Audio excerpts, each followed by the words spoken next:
Tá começando mais um vídeo, que não é o nosso pós-jogo tradicional, mas um vídeo especial de fim de ano, entre alguns que eu quero fazer. Eu queria ter feito esse vídeo na segunda-feira, eu achei que seria minha primeira semana de férias, mas foi uma semana punk.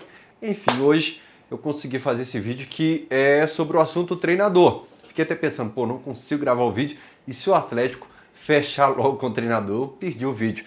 Mas é uma demora que eu prefiro que ela aconteça por alguns dias, que não pode se prorrogar, ela tem que ser entre um equilíbrio para que você não tome uma decisão equivocada, uma decisão precipitada só para ter uma notícia desse momento de anúncio de treinador, mas também não pode demorar demais, porque nós já estamos chegando aí no meio de dezembro e daqui a 2 semaninhas já é praticamente a reapresentação do elenco e você tem que reapresentar um elenco montado pelo treinador que vai ser o treinador da sua temporada 2025, né?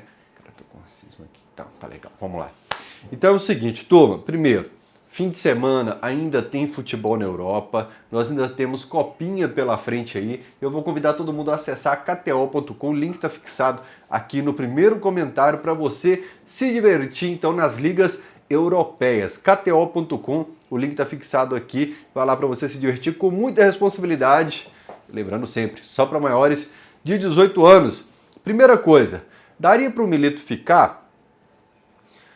Milito, ele vinha de um período de 12 jogos sem vitória, quando ele deixou o Atlético. O Cuca, quando chegou aqui em 2011, ficou 6 jogos sem vencer. Os 6 primeiros jogos, né? Depois ele consegue uma arrancada que salva o Galo do rebaixamento. O Filipão, ele chega e os 10 primeiros jogos por aí, o Filipão não consegue vitória. Mesmo com algumas boas atuações, como o Flamengo no Independência, que ele toma virada dia 28 de julho de 2023, mas perde aquela partida, que o Arrascaeta deveria ter sido expulso, participa dos 2 gols. Ele perde aquele jogo, mas ele completa um período sem vitórias, o período inicial dele no Atlético. Quando você já tem um treinador que está há alguns meses, que está 12 jogos sem vencer, que perdeu 2 finais, uma delas com um jogador a mais desde os 30 segundos de jogo, que está na última rodada lutando contra o rebaixamento, é muito difícil que você permaneça com ele no cargo. E muita gente compara também com a goleada sofrida pelo Cuca na última rodada de 2011, mas repito, o Galo...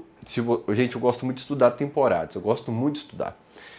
O Galo estava praticamente rebaixado depois desse período inicial do Cuca, porque pega os 19 jogos anteriores, quando o Cuca consegue a primeira vitória, pega os 19 jogos antes, que você vê que o Galo tinha um destino traçado. Ele tem a goleada no clássico final, mas o que ele consegue reverter ali de um destino que parecia certo, de rebaixamento, impressiona.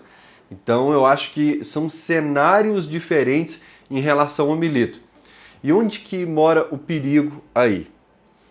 O Milito poderia fazer mudanças no elenco de peças de atletas que ele percebe que não estavam compromissadas, não estavam ali encaixadas, jogando junto com ele ou com o elenco.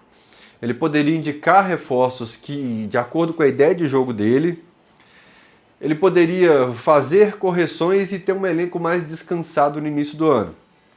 Copo meio cheio. Porém, o Milito poderia começar o clássico nos Estados Unidos dia 19, perdendo. Aí estou falando cenário copo meio vazio. Poderia iniciar ali, tem 2 jogos nos Estados Unidos, né? Poderia iniciar um campeonato mineiro ruim e, diferente de outro treinador que esteja chegando, que você tem uma esperança, que você tem uma expectativa de mudança, que você tem um período inicial de trabalho, o Milito viria com o fardo de tudo isso que eu citei em 2024. Ele já chegaria balançando no cargo depois de uma pré-temporada. E aí, se você opta por trocar o treinador naquele momento, o que não é difícil no Brasil, a gente viu o Dudamel cair aqui dia 26 de fevereiro de 2020, tinha jogado umas 2, 3 do Mineiro, eu lembro que ele empatou com a Caldense no Mineirão, saiu para o União, na Sul-Americana, e saiu para o Afogados, acho que dia 26 de fevereiro. E não seria difícil. Então, para você começar com uma temporada com um treinador balançando o carro, colocando em xeque até sua pré-temporada, não dava para ele ficar. Ponto final sobre Milito. E o Atlético quer o quê? É curioso isso, porque o Atlético ele sai de um Filipão para um Milito e ele pode voltar para o perfil Filipão, e eu não me assustaria com isso. É o que eu falo de que o que você quer? Se você só está buscando nomes X ou Y porque estão livres no mercado, ou porque eles casam com o que você quer no momento? Assim como quem é fã de carteirinha sabe, que eu cito sempre aqui que no microfone é muito fácil ser engenheiro de obra pronta, eu também dou pedrada na gente aqui, eu falo, tem que ter autocrítica, né? É muito fácil você conseguir contratar um treinador porque ele estava livre no mercado e você falar que era o perfil que você procurava para aquele momento, de acordo com o que você estudou do seu elenco. É muito fácil adaptar. Lembra do PDF que vazou do Milito, lá quando contratou ele, o PowerPoint? Porque você contrata um treinador, ou você vai se reunir com ele, você faz uma adaptação do PowerPoint de acordo com o perfil dele. Você pode reunir com o Filipão ou com o Milito e mostrar apresentações que demonstram por que o clube estava interessado nele. Mas o Atlético precisa saber. Eu não tenho convicção de que o Atlético está indo atrás de um perfil específico. E lá atrás, esse termo que eu uso tanto, que eu queria uma nova administração de futebol, quando chegou o período de SAFs no Brasil, era por aí, cara. Uma das coisas era essa, que a gente continuou com os mesmos comportamentos de associação e a gente não tem aquela modernidade. A modernidade ficou realmente só no PDF, só no PowerPoint, mas a gente continua sem saber o que quer, por que está contratando, por que está demitindo, como está indo no mercado, como está fazendo básico, como está administrando dívida, tudo continua a mesma coisa. Inclusive, categoria de base, eu queria fazer depois um vídeo só sobre isso aqui no canal, mas a gente sempre fala, agora isso é padrão. Todos os administradores de base do Atlético sempre citaram que queria a base jogando igual a equipe profissional, para o jogador chegar, não ter um choque de como é a forma de jogar, o método de jogar. Mas, meu amigo, como que você vai fazer na base se nem o profissional sabe muito bem o que ele quer? Indo já para os nomes assim, eu não acho que no Galo 2025 nós teremos grandes contratações, grandes investimentos. Não é o que você queria ouvir, você que está ouvindo em todo o interior de Minas Gerais, nessa hora aí você deu um gole na sua cerveja gelada, você balançou a cabeça, mas eu preciso fazer um vídeo pés no chão. Eu poderia fazer um vídeo clickbait, eu poderia fazer um vídeo para atrair visualizações com nomes improváveis, nomes que estão em outros clubes do Brasil, do mundo, da América do Sul, que você assistiu um jogo da Libertadores, mas não é o que eu gosto de fazer. E alguns dos treinadores que são citados envolvendo o Atlético pediriam esses nomes, esses investimentos. E foi o que eu mais comentei sobre Luiz Castro no Alterar o Esporte durante essa semana. Como que você vai trazer um treinador que vai te pedir reforços se você já deu a entender que seu orçamento será duro? Abre aspas, palavras do Rafael Menin. Ele prevê um orçamento duro para o ano que vem. A bilheteria da Arena MRV foi fantástica, a premiação foi fantástica, mas como eu gosto, repito, de estudar temporadas, eu já sei o que diretores vão falar às vezes, já sei, eles vão falar que não houve venda de ativos na temporada passada que representam algo significativo para o caixa do clube. Só o Patrick, Gemerson, Edenilson, né, ganhou uma mixaria com coisa do Savinho, se eu não me engano. Mas o que eu temo nesse momento, eu preciso ser sincero, mais uma vez eu repito, é a saída de peças como Arana. Entre substituir Mariano, Kardec, Vargas, que são os nomes que já estão confirmados fora do clube, acho que teremos outros, inclusive surpreendentes, inclusive de time titular, Eu vejo mais a gente trazendo peças do nível de utilização desses que estão saindo do que de grandes nomes. Eu estou trabalhando com os pés no chão aqui para eu tentar não passar o Natal e o Ano Novo lá com minha família em Caratinga emburrado e chateado da vida, né? E aí vem aquela pressão que o outro lado da lagoa vai começar a anunciar nomes que o Pedrinho vai colocar a mão no bolso, já colocou no meio do ano, vai colocar. Eu quero ver se vai gerar pressão. Tem 2 cenários que podem gerar pressão do lado de cá. Um deles, o clássico em janeiro. Eles já estarão reforçados e o Atlético ainda não anunciou reforço. O que se falou a respeito é que ele prevê um orçamento duro e o Atlético não tem treinador. Um resultado negativo nesse clássico será somado a 2 finais perdidas, uma delas com um jogador a mais desde os 30 segundos, uma derrota para o Flamengo na Arena MRV e uma luta contra o rebaixamento. Eles optaram por prestigiar o evento do patrocinador do dono do clube e tal, da marca do dono do clube, e eu topo fazer um clássico no início do ano. Certamente não previam o que ia acontecer. Pode gerar uma pressão, caso haja resultado negativo, para ir para o mercado.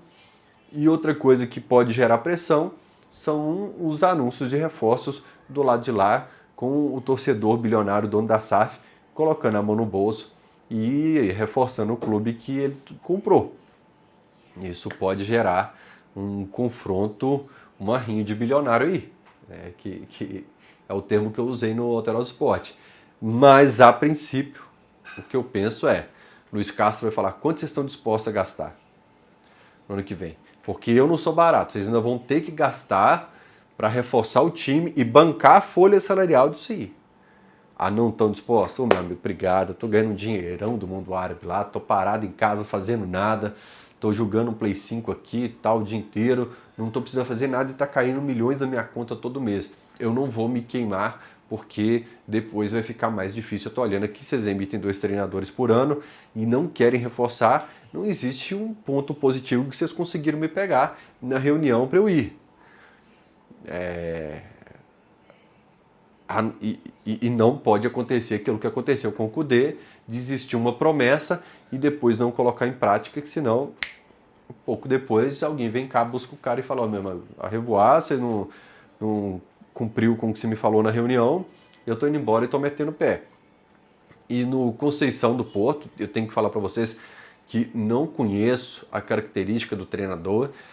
Na internet a gente tem mania de ser tudólogo, querer opinar sobre tudo, como é uma pesquisa de meia hora de Google, sobre determinado jogador que o clube está indo atrás e tal. Vi que é muito respeitado no Porto, e nas consultas, cara, pensando aqui agora, o Ricardo Guimarães, inclusive, é um cara muito respeitado lá por ter investido no museu. A PUC também está lá no museu, mas a turma aqui é muito ligada a Portugal, aos clubes de Portugal, né? Mas tem concorrência de times europeus, achei matérias de times da Premier League querendo o treinador. Inclusive o Everton, não me lembro quais os outros 2. E você não consegue, com a moeda desvalorizada aqui no Brasil, ir atrás de treinador concorrendo com quem vai pagar em libras para o Conceição. Assim como é o caso do Castro, caso, por exemplo, o Botafogo perca o treinador e queira ele, ou o Conceição, que também é uma possibilidade. O Botafogo está disposto a investir no ano que vem. Qualquer outra SAF que esteja investindo, que quiser buscar o treinador, mas o mercado estrangeiro, caso o cara tenha proposta da Europa, é muito difícil você igualar, e tem o glamour do cara estar lá na Premier League para o currículo vitae dele, e a outra opção é de um clube que não vai investir tanto e um clube que frita 2 treinadores por ano. E repito, gente, seria muito mais fácil para mim aqui estar alegre, jogando para cima, falando para vocês sobre esses nomes, porque esses vídeos dão muita visualização e dão muitos cliques. Mas a gente está aqui fazendo eu estou fazendo uma reunião com você do outro lado da telinha, de um vídeo tentando ser bem realista. Outra coisa que eu acredito que não vai acontecer, se eu estivesse numa sala com os donos do clube, eu ia falar assim, vocês não conseguem ir atrás do Luiz Castro, tem a concorrência para ir atrás do Conceição. E uma coisa que eu não ia recomendar nesse momento eram segunda prateleira do mercado latino, como o próprio Gabriel Milito, que pode ter ele tem um potencial, ele tem potencial futuro, né? Foi até interessante o Atlético ter ido atrás dele, mas era um cara ainda em início de carreira. Ele tem o trabalho lá no Argentino Júnior e lampejos em outros clubes. Mas quando você pega históricos de outros treinadores, de outras possibilidades, é um treinador em início de carreira, um treinador de segunda prateleira do mercado latino.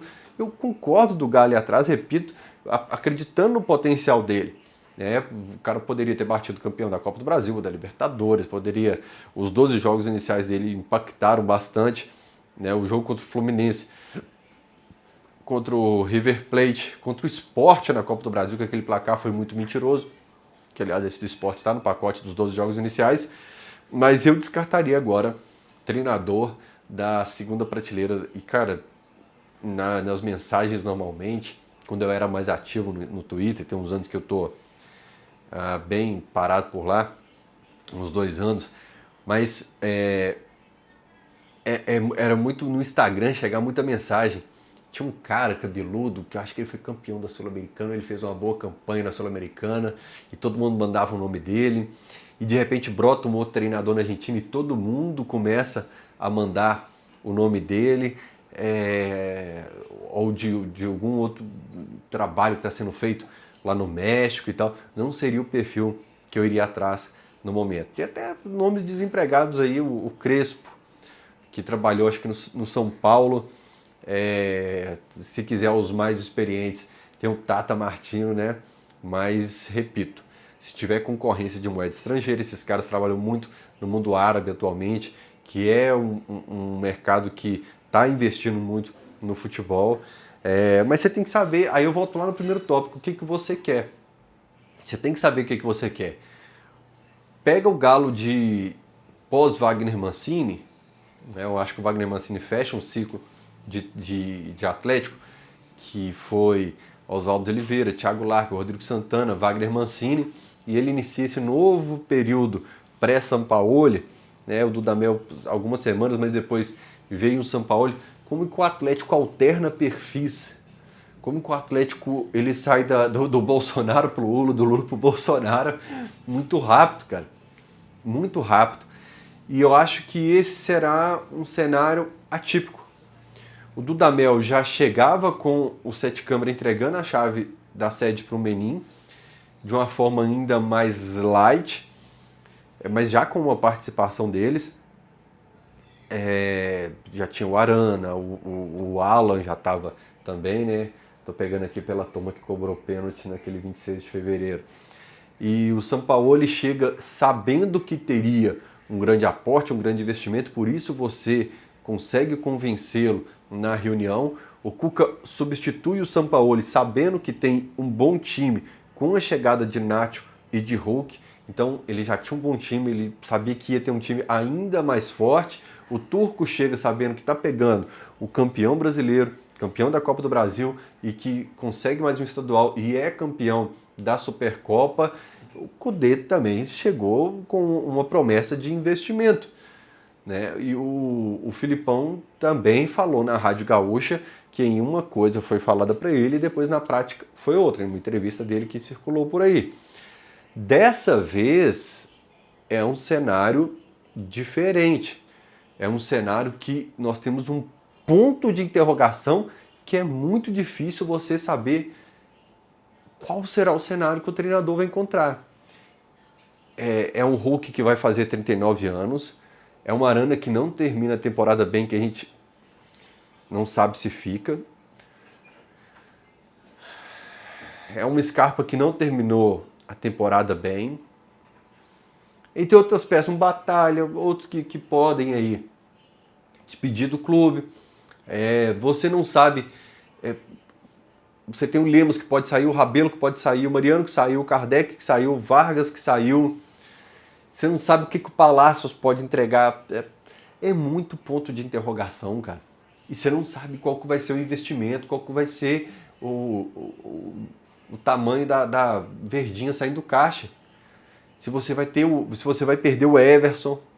É muito ponto de interrogação para você ter numa reunião com o treinador.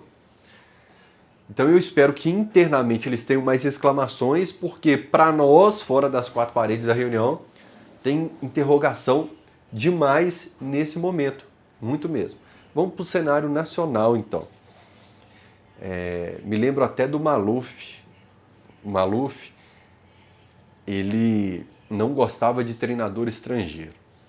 A exceção para ele foi o Aguirre, porque o Aguirre acho que tinha trabalhado no Internacional e ele achava que o Aguirre poderia entender um pouco mais do que era o futebol brasileiro. O que é o futebol brasileiro? O Ceará está na primeira divisão. Tá, o Ceará está na primeira divisão.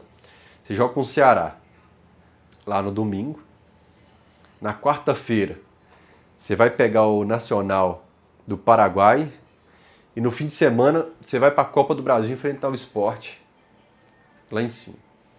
Entendeu? A logística. Gente, o Milito chegou. O Galo fez 73 jogos na temporada. O Milito deve ter mais de 60 jogos chegando só na final do Campeonato Mineiro pra frente. É surreal essa logística. Então você tem um cara que fazia 30 jogos em outro clube antes. O Nath ficou louco com a logística do Brasil. Não vejo mais minha mulher, ué. Eu quero o Beira Ribeiro. Né? O cara fica maluco, o estrangeiro, quando chega aqui. Não existe. E o calendário brasileiro ano que vem vai até dia 20 de dezembro, perto do Natal. Tem Super Mundial para bagunçar ainda mais. Vai ter férias no meio do ano. A data FIFA, você tem jogo da seleção um dia, seus jogadores estão jogando na seleção. E no outro dia você tem quartas de final da Copa do Brasil. Você fala, mas peraí, é a segunda principal competição da CBF. E a CBF não respeita a data FIFA que está aqui. É uma bagunça, cara. E o treinador estrangeiro, ele pode ter uma dificuldade de administrar essa logística. Estou falando, usando aqui, repito, porque o Maluf não gostava, o saudoso Maluf, não gostava de treinador estrangeiro. E quando o Galo foi atrás do Milito, ele foi querendo descartar algumas coisas. Ele estudou o Milito, inclusive, para ter certeza que o Milito não era de confusão. O Cudê arrumou confusão, o Filipão mandou o torcedor tomar não sei onde, brigou com a imprensa depois, aí na Arena MRV virou para arquibancada e brigou com o torcedor, ele queria paz. Então ele foi, tem um negocinho do Milito que brigou com outro treinador, brigou com o Gadiardo, brigou com o torcedor aqui, mas é coisa leve, então dá para ir, não é o perfil dele, não. Mas esse saldo argentino junto tomando medicamento aqui, estressado, que ele não aguentava mais. Mas não, dentro do perfil psiquiátrico, que é essa área aí, dá para controlar. Então eu acho que, por exemplo, o Renato Gaúcho, que está até falando para a imprensa lá que a torcida organizada sabe o endereço deles, que vai resolver a situação, que está... A cada coletiva dele, ele nunca é a culpa dele, né? A culpa é sempre da imprensa lá no interior pelos resultados ruins. Eu acho que o perfil Renato Gaúcho nesse momento não agrada porque a diretoria está apanhando muito. Quando eu falo diretoria, dono do clube e tal, está apanhando muito. Eles querem alguém para trazer, não quer ninguém para trazer mais problema para o dia a dia, para a assessoria do clube, certo? Aliás, o diretor de futebol nesse momento, ele tem um papel fundamental. Falei do Maluf. O Vitor, eu não sei se ele já tem a casca para bater de frente com os donos do clube em alguma situação, para assumir as rédeas em tudo que envolve o clube. Cara, o Caetano, ele vigiava quem estava no CT, quem era a pessoa, porque estava lá, mandava embora. Se tirasse o celular, sacasse uma foto, ele mandava apagar a foto na frente dele na hora. O Everson queria vestir uma camisa colorida lá no jogo, ele proibiu, não deixava. A aeronave que deu problema um dia lá no voo, o Atlético nunca mais voou naquela empresa. O Caetano, ele entrava na sala dos donos do clube e falava assim, isso. Eu não sei se o Vitor hoje tem essa segurança de profissão para poder ter o olho no olho com firmeza. Porque o Caetano, se saísse do Atlético, tinha 15 querendo, inclusive a seleção. O Vitor está começando a carreira dele para um dia despertar interesse dos outros. Eu não sei se ele arriscaria tanto, se ele manteria tanto o tom de voz. O Vitor é mais o tiozão que leva os presentes de Natal para os sobrinhos e o Caetano é o tio que chega reclamando que os meninos estão fazendo zoeira demais no Natal. Por aí, né? E tem ainda o Castro, que um dos nomes cogitados, que poderia ainda assumir o departamento de futebol. Um cara como o Sampaoli, que tinha aquele serenata, não magnata, como é que chama aquele cara chato pra cacete, que andava, Andreata, que a imprensa mandava uma pergunta, ele era na pandemia, né, não podia fazer pergunta ao vivo, não, a pergunta vai ser assim, quase igual. Eu não sei como ficaria hoje se chega um cara querendo assumir o departamento de futebol, com os donos do clube ditando as regras, se haveria um confronto aí que também encurtaria a vida desse futuro treinador. Deixa eu tentar explicar melhor. O Castro ia querer assumir o departamento de futebol. Os donos da SAF têm uma visão diferente, um plano diferente, e eles querem fazer diferente. Havendo um choque, a gente poderia ter um Cudê parte 2. Por aí. E eu não sei até onde o Vitor pode intermediar repito, foi um cara que reclamou demais do Caetano, mas com a casca do Caetano. A hora que o Cudê alterou a voz e falou: ô Cudê, hierarquia aqui, meu amigo. Eu tô acima, isso. O diretor de futebol, gente, ele desarma a bomba diariamente, porque teoricamente os donos do clube estão lá na sede tentando resolver as finanças, tentando levar dinheiro para o clube, tentando resolver problemas maiores, e ele está resolvendo a cidade do Galo ali. Apesar de uma pessoa do clube falar que é sempre necessário você ter gravata na cidade do Galo, você ter gente dos pica no dia a dia do CT, marcando presença, marcando território, que é algo fundamental. Por exemplo, Maluf mais uma vez. O Cuca, com a instabilidade dele, o Cuca sempre puto com alguém, puto com alguma coisa, o Cuca chegava às vezes: alô, fiz isso, não dá mais, e a gente precisa resolver, e o Maluf: tá bom, entra aqui no carro e tal, e nós vamos pra onde? Calma, Cuca, vai me contando aí. O Cuca desabafando no caminho, chegava em casa, o Maluf abria um vinho pra ele, colocava na taça, colocava na outra taça, e no fim da noite o Cuca já não estava nem aí pro problema, ele só queria desabafar, e no dia seguinte já estava sanado o problema, o Maluf já tinha resolvido com o jogador de uma forma diferente, que não era com a taça de vinho, porque ele sabia que com um era com a conversa, com o outro era às vezes pesando no bolso, ele tinha esse equilíbrio de saber tomada de decisão em cada caso, né? Repito, talvez o Vitor adquira isso no futuro, mas o diretor de futebol tem que ter uma tarefa importante nesse momento. A gente está muito focado em treinador, em perfil de treinador, em contratações, mas eu acho que nessa fase de turbulência em que os donos do clube estão apanhando bastante, em que o Atlético vem de resultados ruins no final da temporada, em que você não sabe qual vai ser o investimento, o perfil dos jogadores que virão, a peça de xadrez, diretor de futebol aí, pesa demais. Um treinador que foi citado também, deixa eu dar pausa na câmera já que a gente vai caminha para meia hora e ela desliga com meia hora.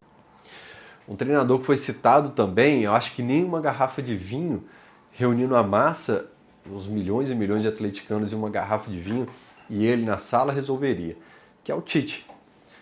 Voltemos lá no início do vídeo, em que eu falo que o Milito chega balançando no cargo no início de 2025, os primeiros jogos. Em um cenário improvável que ele ficaria, no multiverso da loucura, ele chega balançando. Como a velha guarda tem essa rejeição pelo Tite, não é meu caso, acho que é um Tite diferente, outro período, que poderia sim, com sua retranquinha, ser útil. A nossa retranquinha deixou o Galo em terceiro lugar no Brasileiro ano passado, mesmo com tanto problema. A gente precisa, o torcedor gosta muito de eleger os gols mais bonitos do campeonato, saber qual atacante o Galo está contratando. Eu estou num período da vida que eu estou pensando muito em defesa, em sistema defensivo, em se resguardar. Acho que o Tite balançaria muito no cargo o tempo todo. Qualquer resultado ruim viria o discurso de que a gente está repetindo 2005. Então, ele não se coloca à disposição hoje, eu acho que o Galo não poderia cogitá-lo também. Aí vem Alex Stival, o Cuca. O Cuca no início da semana, no domingo à noite, segunda de manhã, o Cuca não sabia do interesse, não tinha procura do Atlético por ele, apesar, né, a gente ouvia que existia. Não tem atualização disso agora, mas não existia essa procura. Quando o Filipão era treinador do Atlético, a conversa que eu tive com ele, ele falou: Rafael, não posso receber proposta do Atlético com um treinador no cargo. Não posso fazer. Foi no Campeonato Mineiro de 2024. Nossa, foi esse ano. O Atlético tem um Filipão, um treinador respeitado no Brasil, pentacampeão. Não posso receber proposta. E agora o Atlético não tem treinador. O Cuca está querendo demais treinar o Atlético. O Cuca seria mais barato que a comissão técnica estrangeira. Não teria nesse momento disputa de concorrência de clubes como, por exemplo, da Premier League que querem o Conceição. Eu acho que ele não pediria muitas contratações milionárias. O Cuca é chato para pedir reforço. O Calil falava que entregava um reforço que ele pedia, passava 2 semanas e ele falava: Alexandre, agora só mais um. Tem um rapaz que está no Coritiba, o nome dele é Leandro Donizete. Eu acho que nesse meio campo ele vai complementar o Pierre na marcação. Entregava o Leandro Donizete, passava uns dias e falava: o Júnior César do Flamengo, ele tem. Então era o tempo todo ele pedia contratação, mas se você pensar que, por exemplo, em 2011 para 2012, que o Ronaldinho não exigiu naquele momento grande investimento, o Donizete não, o Pierre não. Rafael, mas temos dívida com o Ronaldinho até hoje. Inicialmente não, foi no longo prazo. Até por cumprir metas e tal. Você tem o Marcos Rocha, que volta para o clube naquele momento, o Léo Silva, que atravessa a Lagoa no fim do contrato, o Hever foi antes, na verdade o Léo Silva foi dia 6 de janeiro de 2011, não foi com o Cuca não. O Hever também não, o Júnior César vem depois, já não estava em 2011, vem em 2012. O Pierre foi indicação, e aí o Camisa 12 tem até uma participação nisso, com o vídeo que ele pede o Pierre impede o rebaixamento do Atlético, ele indica o Donizete, ele aceita o Jovem no Internacional, e ele vai indicando essas peças, cara. E ele usa o Bernard de uma maneira diferente, que o Atlético chegou a utilizar o Bernard até com o Dorival como lateral direito. Ele utiliza o Bernard para correria nos lados do campo. Problemas do Cuca. O problema extra-campo, que o fez sair do Corinthians, por exemplo, e que o Atlético enfrentaria novamente, manchetes na imprensa, ou hashtags, ou campanhas para que ele não venha. Isso é muito de nós que estamos antenados, né, no mundo das redes sociais. O tiozão, eu chamo sempre dos perfis de torcedor, o tiozão do boteco, ele não se importa, ele não está antenado nisso, ele não procura se aprofundar nisso. O cara do dia a dia da sociedade, o motorista do aplicativo, o cara vou pegar aqui o dono do bar aqui do lado, o cara que está fazendo a limpeza ali agora, que eu estou olhando a janela ali na rua, o cara que está no ônibus ali, ele não liga muito para isso, de um modo geral. O professor de educação tem perfis de torcedor, mas tem um perfil, uma parte, uma fatia da torcida que vai sim cobrar muito dos R's. Então, de todo jeito, eles vão ter problemas para administrar, financeiros, de concorrência, de desconhecimento de logística no Brasil, treinador irritado como o Renato Gaúcho, treinador com rejeição como o Tite. Dentro do perfil que eles buscam hoje, eu acho que o Cuca é quem mais tem um checklist ali. Só que de elenco tem um problema. Por exemplo, teria que resolver diferenças do Hulk com ele e de outras peças do elenco. Eu cito o Hulk porque é a liderança máxima, a figura, o frontman dessa banda é o Hulk. Teria que existir um acerto de contas ali com a garrafa de vinho do Maluf entre 4 paredes. O Diniz do Cruzeiro foi demitido num dia, deu bronca no diretor no outro e no outro estava contratado. Utilizando, eu sei que vocês não gostam que eu cite outro lado da lagoa, mas não é o Fael do Alterado Esporte, caricato que provoca, é um Fael aqui que fala sério. O Dudu foi contratado, descartou o Cruzeiro, falou que queria ficar, a torcida odiou e está chegando aqui de novo. Estou pegando exemplos porque é o exemplo que está no seu quintal aqui, que você vê mais perto, tá? Do seu vizinho, pelo menos. Não é no seu quintal não, mas é na casa do vizinho. Você escuta os barracos lá com mais frequência. Tudo se acerta no futebol. Eu não sei qual foi o problema, qual é a solução, se existe solução, se existe conversa, se o Atlético entenderia que nesse momento até o treinador, a urgência de treinador em relação ao Hulk com 39 anos, ele optaria pelo treinador e teria uma conversa à parte com o Hulk ou com outros atletas que estavam naquele elenco de 2022, que foi quando nós tivemos uns problemas maiores com o Cuca. Mas hoje, por ser o fato do treinador que quer vir, que não tem concorrência, que conhece logística no Brasil, que conhece de mercado no Brasil, que pode indicar bons nomes, eu acho que seria o treinador que o Atlético iria atrás, mas até segunda-feira não tinha ido ainda. Certo, Tom? Desculpe prolongar no vídeo, e esse vídeo eu ainda cortei 8 tópicos que acabou virando um outro vídeo sobre elenco, que eu quero fazer ainda. Eu acho que eu vou ter folga agora para frente, que eu vou trabalhar um pouco menos. Tive imprevistos durante a semana, por isso não pude me dedicar aqui ao canal, mas eu acho que está tudo resolvido. Eu vou poder me dedicar a fazer vídeo sobre elenco, sobre base, sobre SAF, num tom mais sem resultado de jogo, que dá para você cobrar, que dá para você analisar, sem o tom emocional de uma luta contra o rebaixamento, buscando sempre a evolução do Galo, correção de problemas e pontos que precisam mudar, porque senão a coisa vai desandar do ano que vem. Certo, Tom? Cara, eu fico viajando nisso. É direto que eu encerro o vídeo. A hora que eu começo a encerrar o vídeo, meu cachorro vem e fica olhando pra mim e essa luz começa a piscar. É loucura isso. Mas tamo junto. Sei lá.